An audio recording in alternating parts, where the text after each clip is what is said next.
눌러주세요. 시청자 여러분 안녕하십니까? 4월 27일 비즈니스데이의 홍민입니다. 롯데쇼핑이 롯데그룹 산하 계열사 7개 쇼핑몰의 데이터를 통합한 거대 쇼핑 플랫폼 롯데온을 28일 정식 출범합니다.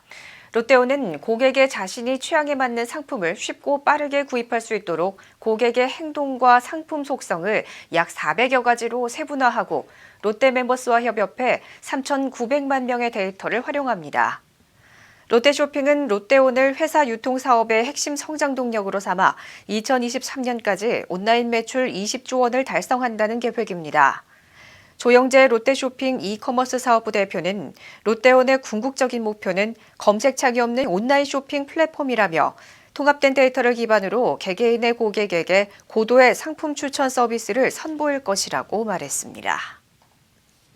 위메포는 배달 서비스 출시 1년 만에 오픈 첫 달 대비 거래액이 25배 성장했다고 밝혔습니다. 오픈 당시 강남과 서초구에 한해했던 서비스 지역은 현재 전국으로 늘어 입점업체 수도 41배 이상 큰 폭으로 늘었습니다. 현재 위메포의 입점업체는 2만여 곳으로 지역 골목상권 가게를 비롯해 주요 프랜차이즈 입점이 꾸준히 증가하고 있습니다.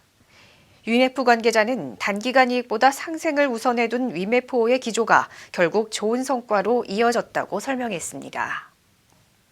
대우건설과 삼성전자가 차세대 스마트홈 구축을 위해 손을 잡았습니다. 이번 협력을 통해 두 회사는 집 안팎에서 앱과 음성인식을 통해 조명과 난방, 스마트 가전 등을 손쉽게 제어할 수 있는 차세대 스마트홈 시스템을 공유할 계획입니다. 대우건설은 현재 수주를 추진 중인 반포 1단지 3주구를 비롯해 올해 하반기 분양단지부터 순차적으로 차세대 스마트홈 서비스를 적용할 계획입니다. 또한 대우건설은 삼성전자와 긴밀하게 협력해 올해 입주하는 프루지오에서도 일부 서비스를 제공할 예정입니다.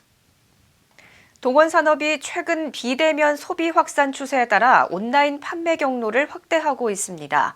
동원산업은 식품 전문 온라인몰 동원몰을 통해 참치회와 훈제 연어를 판매하고 있습니다. 또한 동원산업은 최근 소비자들이 주문 배달을 통해 각종 횟감을 집에서 즐기는 소비 형태가 확산됨에 따라 주문 배달 시스템도 강화하고 있습니다. 동원산업 관계자는 수산물에 대한 언택트 소비가 확산됨에 따라 온 오프라인 경로별 맞춤 마케팅 전략을 선보이고 있다고 설명했습니다. 신라스테이 제주가 대표 사회공헌 활동인 맛있는 제주 만들기 지원에 나선다고 밝혔습니다.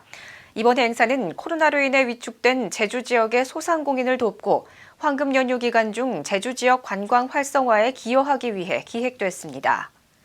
맛있는 제주 만들기 식당은 총 20곳으로 제주시와 서귀포시에 골고루 분포되어 있으며 관광객들은 식당 위치가 설명된 스탬프북을 받아 식당을 방문해 이용 후 도장을 받으면 적립된 도장 개수에 따라 다양한 무료 혜택을 받을 수 있습니다. SSG닷컴이 다음 달부터 환경에 도움이 되도록 미생물을 주입한 아이스팩을 사용하겠다고 밝혔습니다. 이 아이스팩은 폐기할 때 내용물을 하수구에 버리면 오수 정화 효과를 거둘 수 있고 가정에서 식물에 사용하면 생장을 촉진하는 영양제로도 사용할 수 있습니다.